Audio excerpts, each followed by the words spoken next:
창세기 21장 22절에서 34절.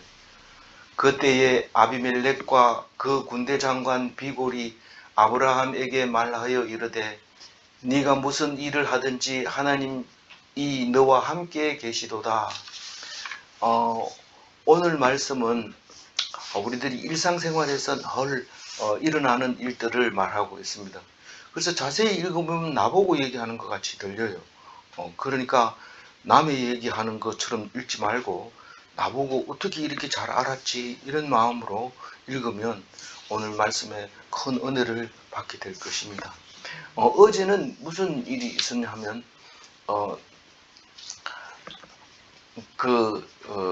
함께 할 수 없는 종의 아들, 그래서 쫓아내는 이야기. 누구를? 이스마엘을 누구와 함께? 하갈과 함께 쫓아내는 이야기를 할 수 있었는데, 우리는 왜 같이 같은 아브라함의 아들로서 사이좋게 지내면 얼마나 좋겠나. 아브라함 입장에서는 그렇게 살기를 원합니다.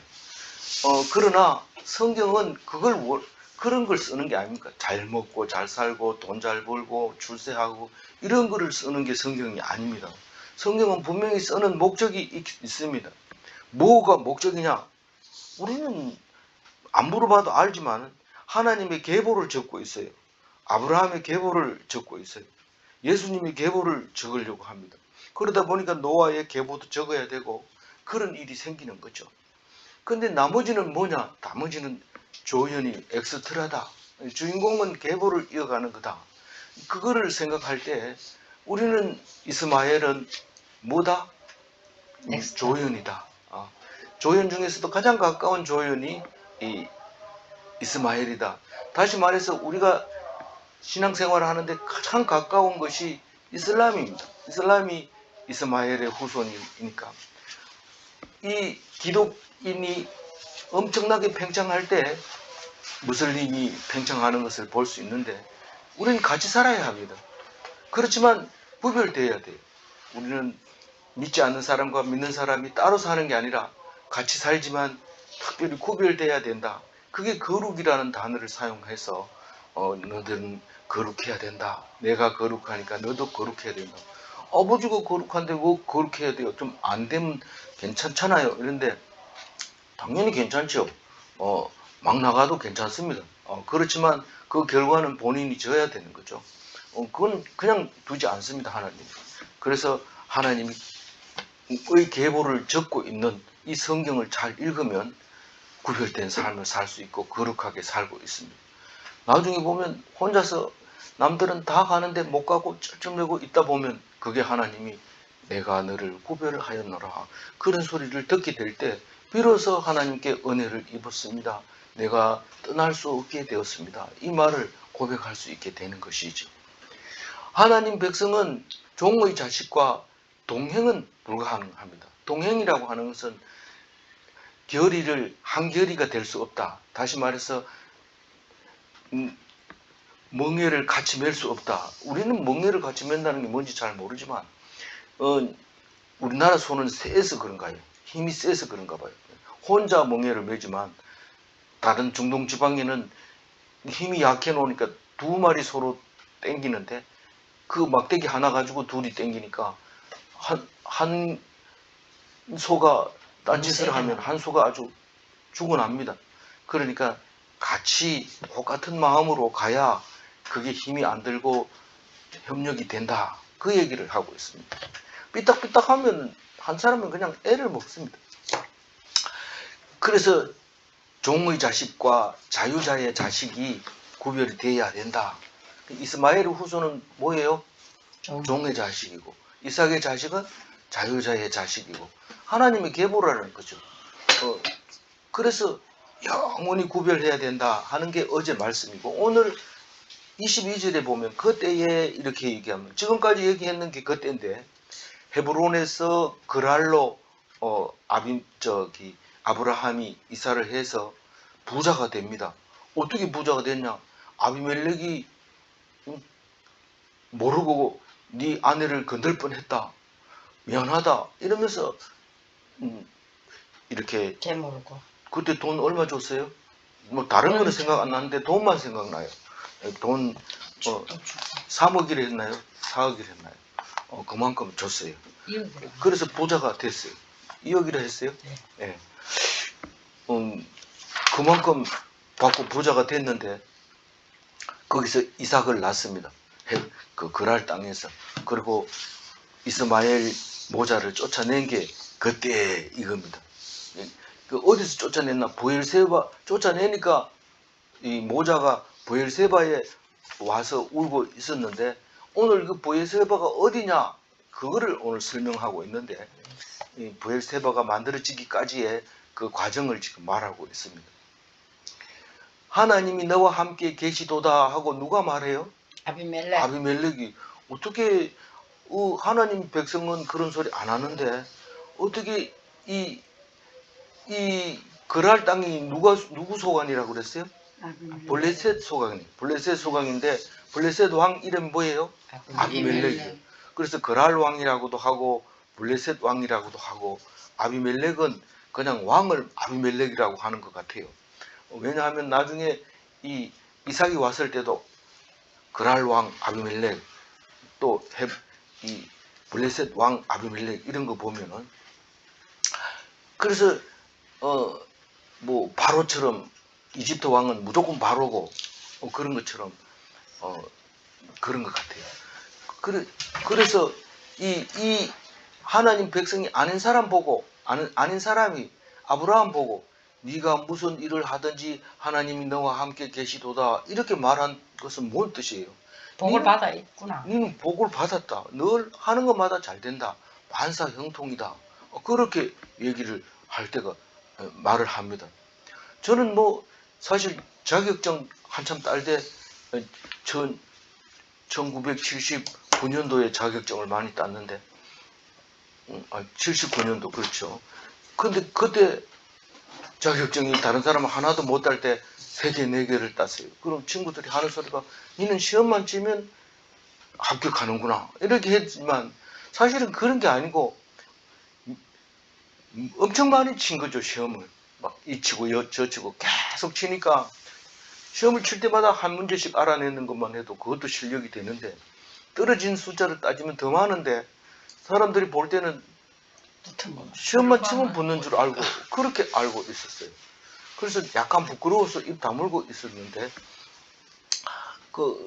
이 아브라함은 지금 뭐 하나님 앞에서 당당하게 뭐든지 함께 하니까 힘 있게 막 추진하는 것 같지만 사실 아브라함은 얼마나 찌질했는지 마누라라 소리 못하고 그냥 누이라고 얘기할 정도로 찌질했어요. 그리고 마누라한테 제발 좀 누이라 해달라고 그게 나를 살리는 거라고 그리고 그 앞에서 약조를 받아내고 그렇게 했던 것을 볼 수 있습니다.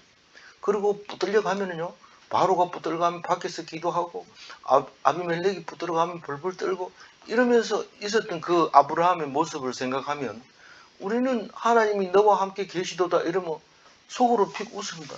내가 얼마나 힘든지 니 알긴 하나? 그렇게 얘기를 하는데 이거는 지금 아브라함 입장에서 이 소리를 들으라는 게 아니고 아비멜렉 입장에서 왜 이런 소리를 할까? 한번 생각을 해봐야 돼요.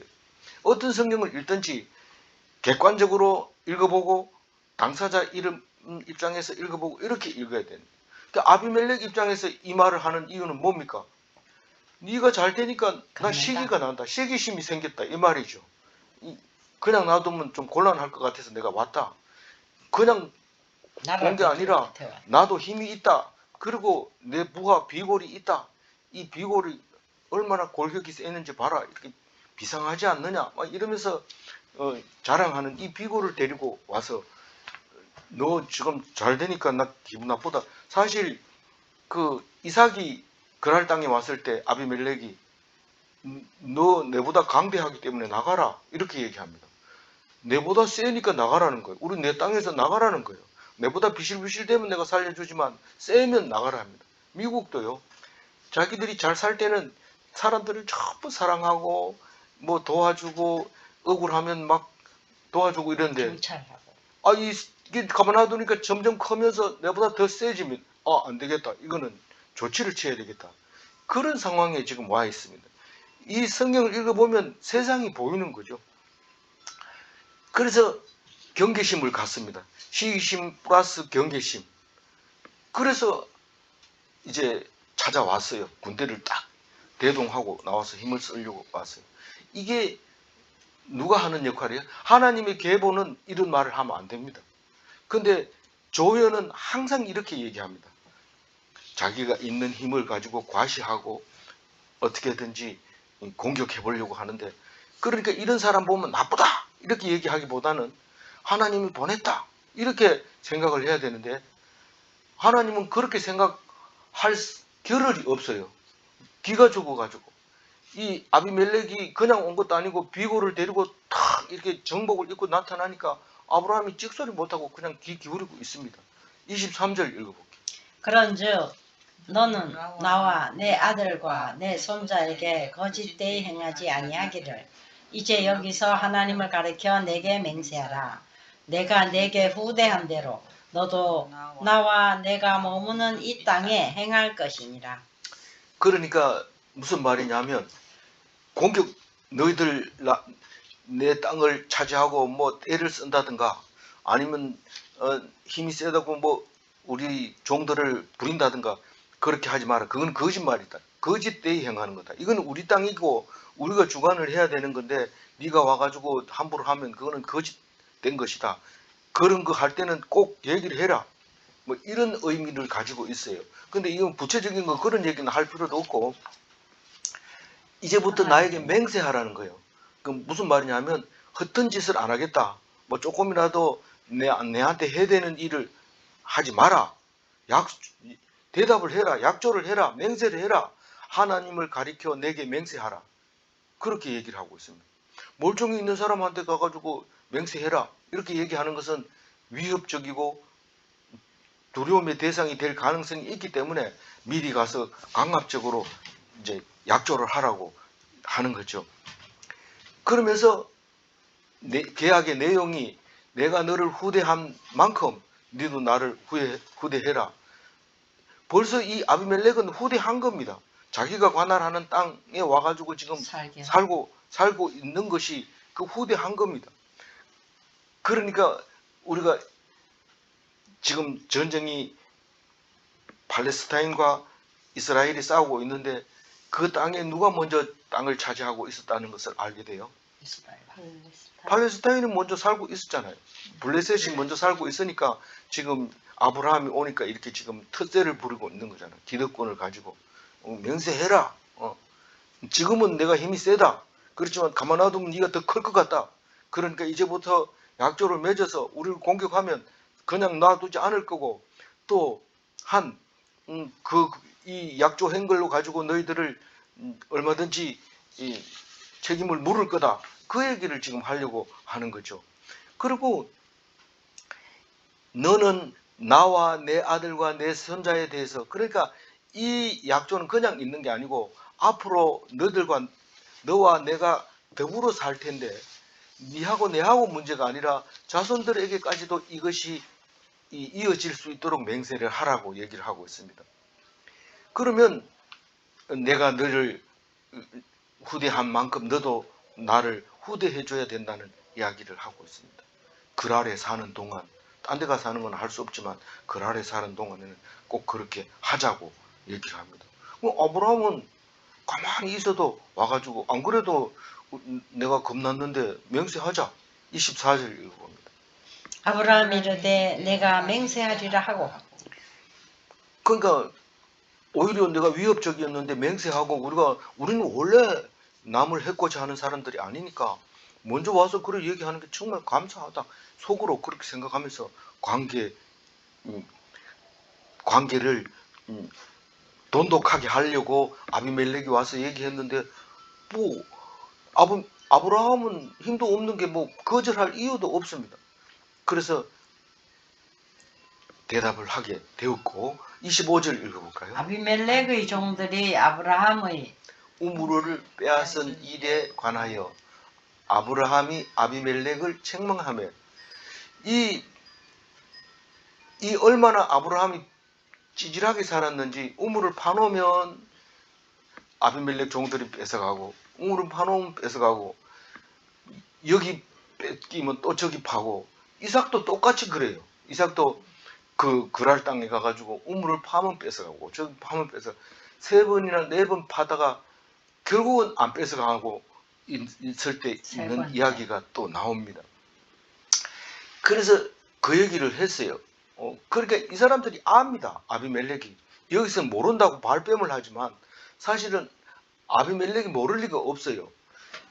이 아브라함 자손들은 왜 우물을 잘 파고 아비멜렉은 안 팝니까? 아비멜렉은 안 파도 그 가자 지구에 그 땅들이 많습니다. 그 우물 잘 나온 물 나는 데가. 근데 여기는 좀 땅이 척박하고 사막 가까운 쪽이 남쪽으로, 이집트 쪽으로. 그러다 보니까 물이 잘 안 나는데 아브라함의 종들은 죽기 살기로 물 나올 때까지 파니까 물이 나오죠. 다른 사람은 파다가 안 나옵니다 이렇게 때려치우지만, 아브라함은 안 파면, 물이 안 나오면 죽으니까 물 나올 때까지 파니까 우물이 나옵니다.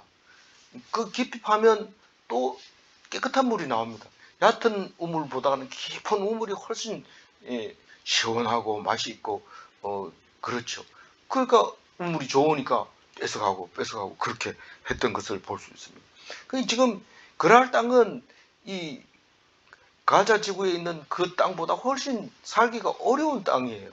어려운 땅에서 아브라함이 산다는 것은 무척 노력을 하고 있다는 거예요.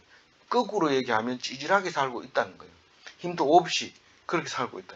그러니까 그동안 물려놨던 말을 대번에 탁 하는 거죠.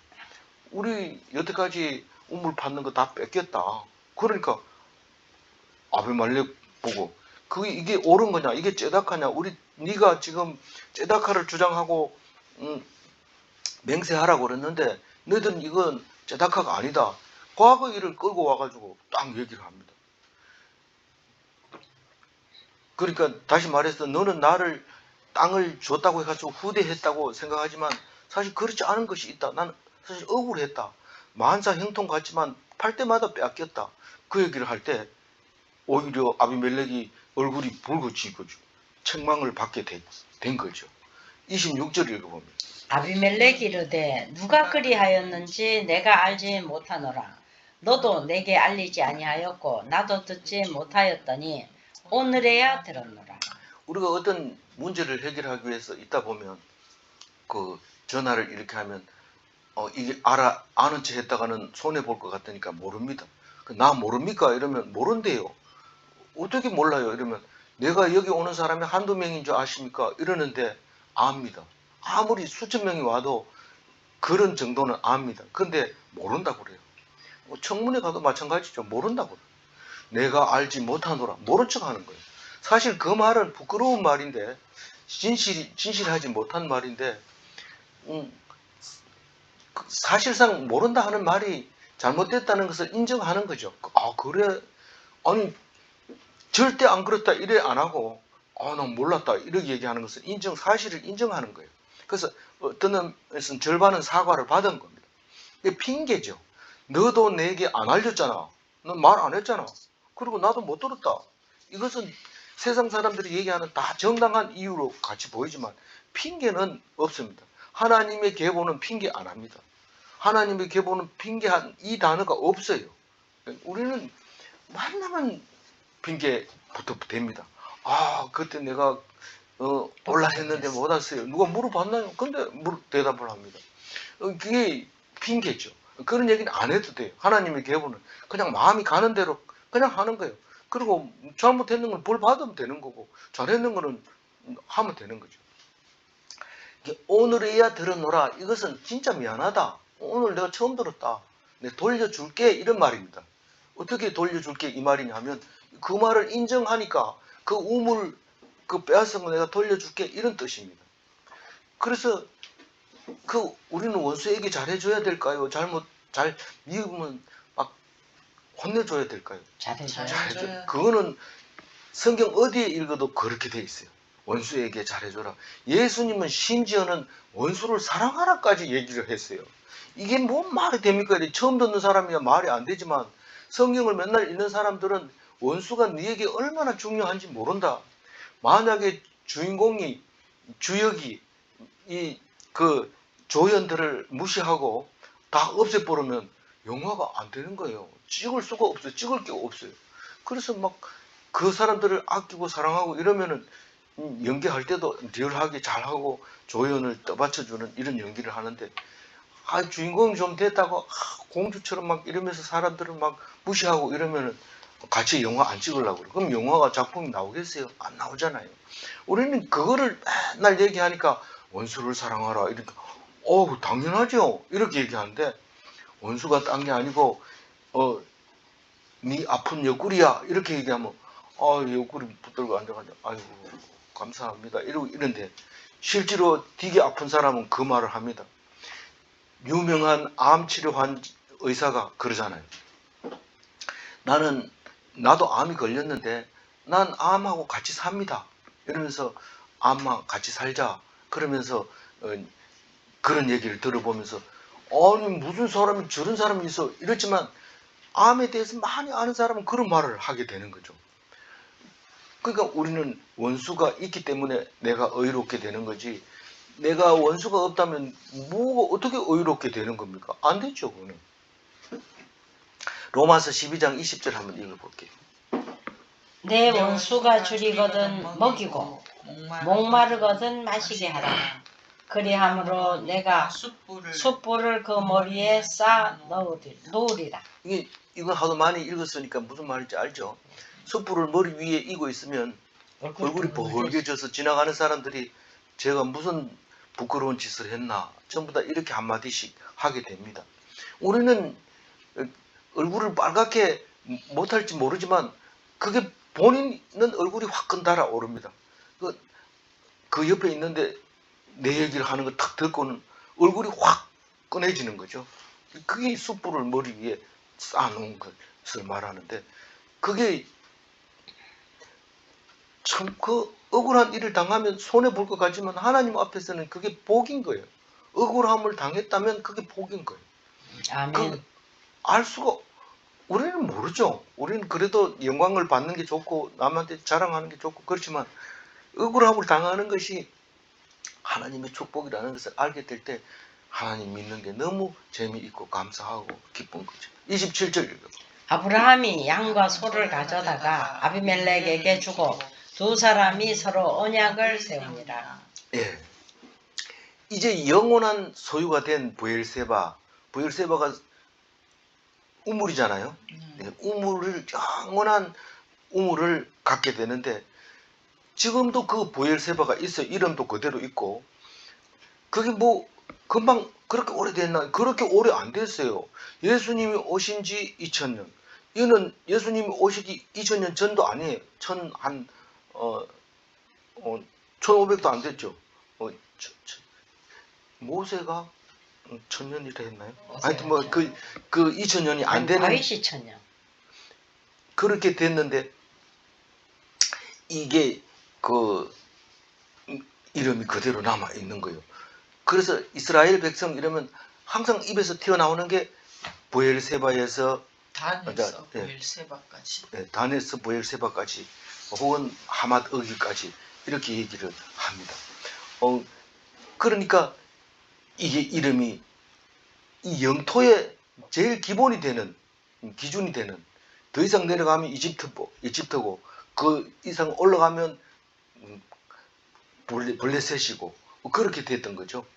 그래서 이 그 부엘세바라는 것은 지금 오늘 이야기처럼 7마리의 소를 주기 때문에 7이라는 숫자로 7셈이라고도 말하지만, 7을 주는 이유가 맹세를 하기 위해서 주는 거니까 맹세의 셈, 7의 셈. 그래서 이때부터 7 이러면 그게 맹세라는 거예요. 뭘 맹세할 때 7 숫자를 주는 거예요. 그래서 맹세하고 7하고 같은 말이에요.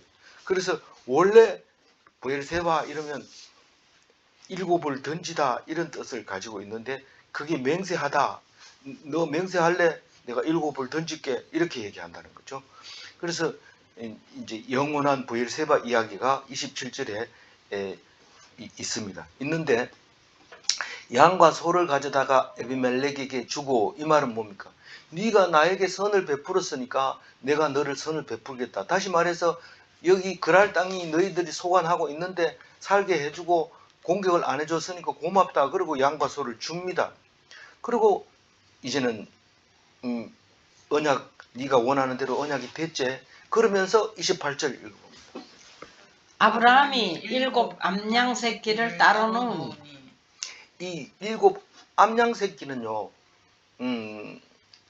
아주 이 재물 중에서 A급 재물입니다. 그러니까 흠이 없고 귀한, 보통 번제나 이런 거 드릴 때는 암양 새끼로 안 드립니다. 순놈을 드려야 되고 또 커야 되고, 그런데 새끼, 암양 새끼는 진짜 숫자 색이 좋고 말 잘 듣고 제삼 재물에 이상이 없는 그 7 새끼를 따로 이렇게 놔둡니다. 따로. 29절 읽어봅니다. 아비멜렉이 아브라함에게 이르되 이 7 암양 새끼를 따로 놓으면 어쩌미냐. 물론 이 앞에 양과 소를 드리는 것도 이게 증거가 되고 정서가 되지만 7은 이게 공정하는 거예요.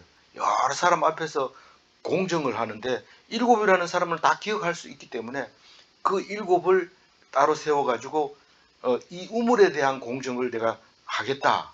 사실은 우물이 중요하지 그랄 땅이 그렇게 중요한 게 아닙니다. 왜냐하면 땅은 다 필요 없고요. 중요한 거는 우물이 필요하니까요. 30절이죠. 예. 아브라함이 이르되 너는 내 손에서 이 암양 새끼 7을 받아 내가 이 우물 판 증거를 삼으라 하고. 그러니까 이 아비멜렉은 뭐 이런 거 모르고, 아브라함도 사실은 이런 계약은 해본 적이 없고 처음 하는데, 우리는 7이라는 숫자가 완전하고 암양이라는 건 깨끗하고 뭐 그때 받은 새끼가 다리가 절더라 이런 소리 못합니다. 암양 새끼는 다리 절 새가 없어요. 젖 먹고 뭐 이렇게 크느라고. 그래서 깨끗한 양 7을 드렸기 때문에 뭐 계약에 아무 흠이 없는데, 예를 들어서 뭐 소를 들었다 하면 소 그때 보니까 금방 죽어버리던데 이래버리면 그 계약이 취소될 수 있습니다. 근데 암양 새끼는 그 중에서 제일 신뢰감이 가는 계약 서죠. 그래서 공정을 7이라는 숫자로 사람들에게 딱 각인시켜주고, 이제부터는 언약할 땐 이런 식으로 해야 된다 하는 것을 가르쳐주고 있습니다. 이 팔았다, 이게 지금 우물을 팠는지 우물을 팔았는지 이 우리말로는 좀 헷갈리게 만들어 놔가지고 좀 어려워요. 그래서 이거는 구덩이를 팠다는 거입니다. 구덩이를 판 증거로 삼으라 이 말입니다.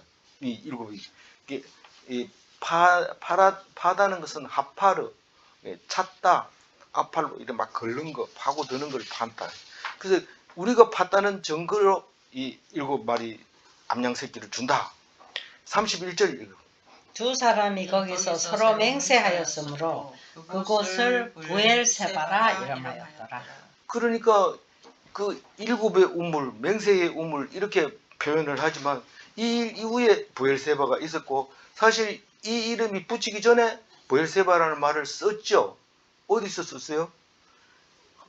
하갈이 부엘라 헤로이는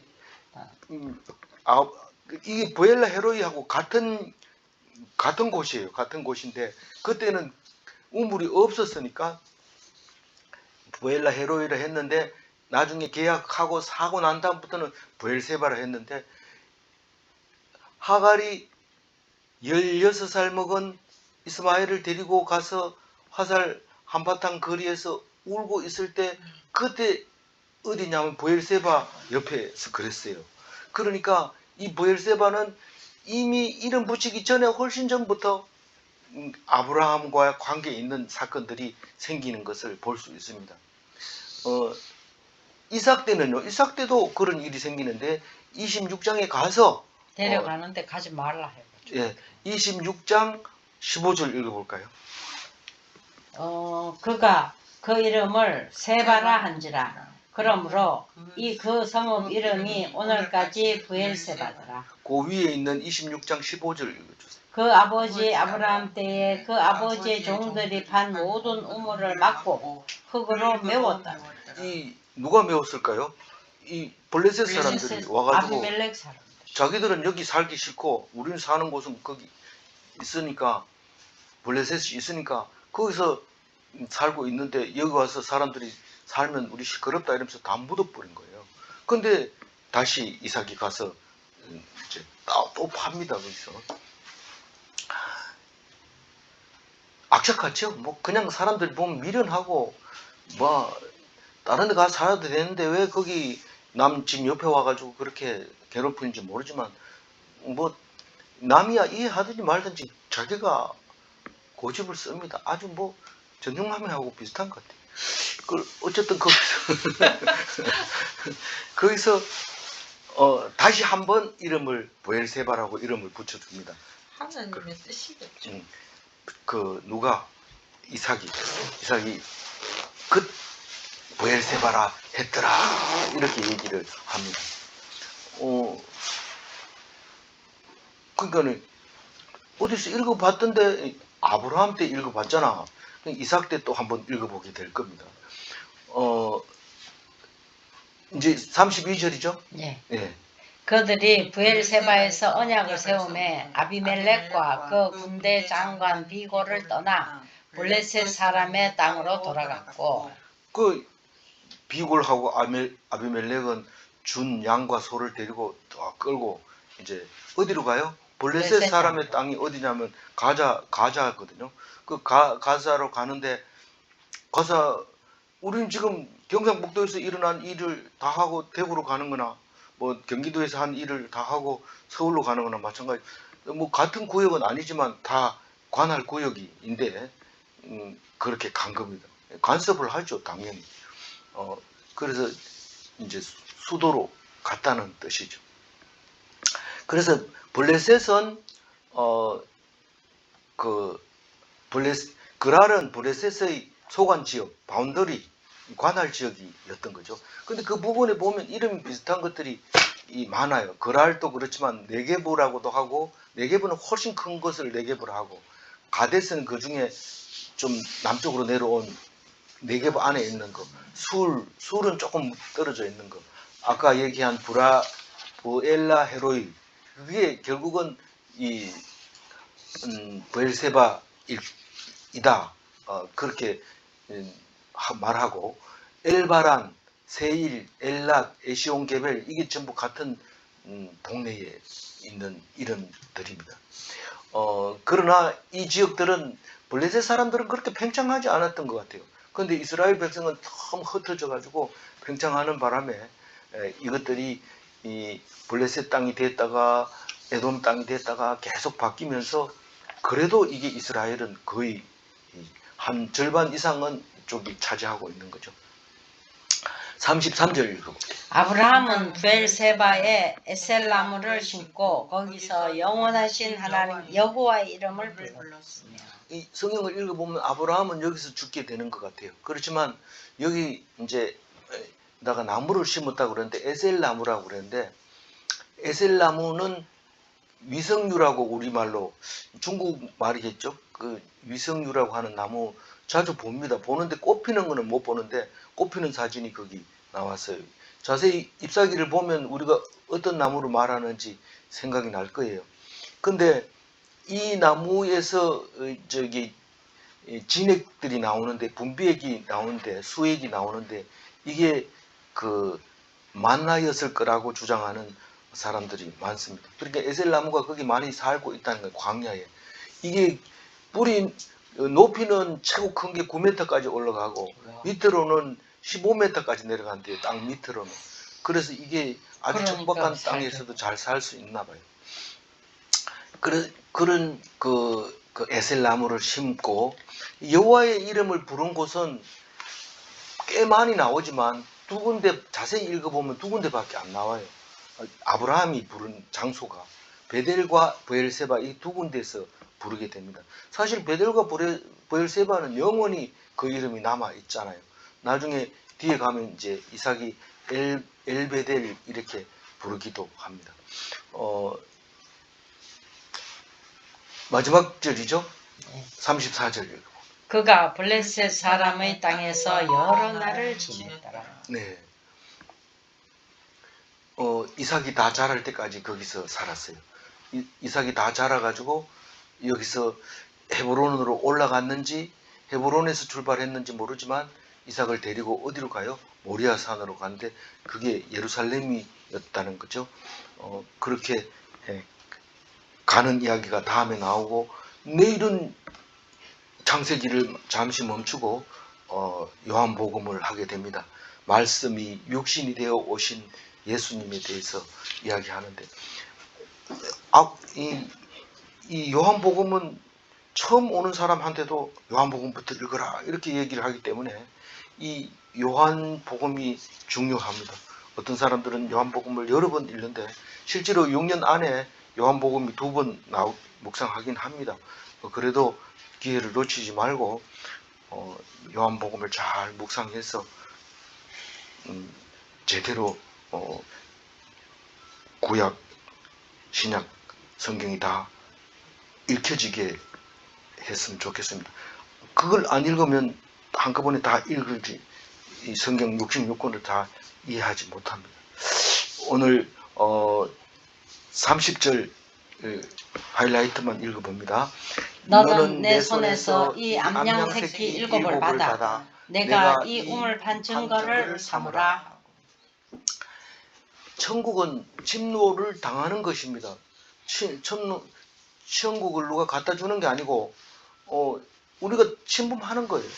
천국을. 그러니까 뭐 예의나 법이나 무슨 이런 걸 따지는 게 아니고 천국이면 그보다 더 좋은 것과 바꿀 수가 없다 이런 뜻입니다. 그러니까 이 양도 막 주고 막 이 암양도 주고 막 그렇게 하는 거죠. 그걸 따지면 안 됩니다. 뭐 지가 받는데 왜 돈 줘? 이렇게 얘기하면 안 됩니다. 천국은 침노를 하는 겁니다. 하나님과 동행하면 주시는 것을 받을 수 있습니다. 하나님과 동행하면 기회를 줄 때 받을 수 있지만 안 그러면 비골이 오면은 우리도 군대 소집해가지고 맞서자 이렇게 하면 안 되는 거죠. 질문합니다. 말씀에 귀 기울이지 않으면 주실 때 놓치는가?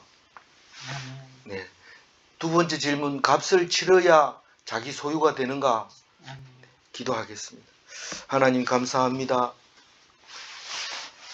아브라함이 브엘세바를 자기 소유로 확실하게 공정했을 때 우리는 여러 가지 의문이 들었지만 오늘 읽혀지게 해주신 것을 감사합니다. 이 말씀 영원히 남아서 하나님의 계보에 있는 사람, 아브라함의 계보에 있는 사람 모두가 브엘세바를 통해서 정신을 차리고 하나님 나라를 바라볼 수 있게 해주신 것을 감사합니다. 오직 말씀 속에서 하나님을 보게 해주신 은혜를 감사드리며 우리 주 예수 그리스도 이름으로 기도 올리옵나이다. 아멘.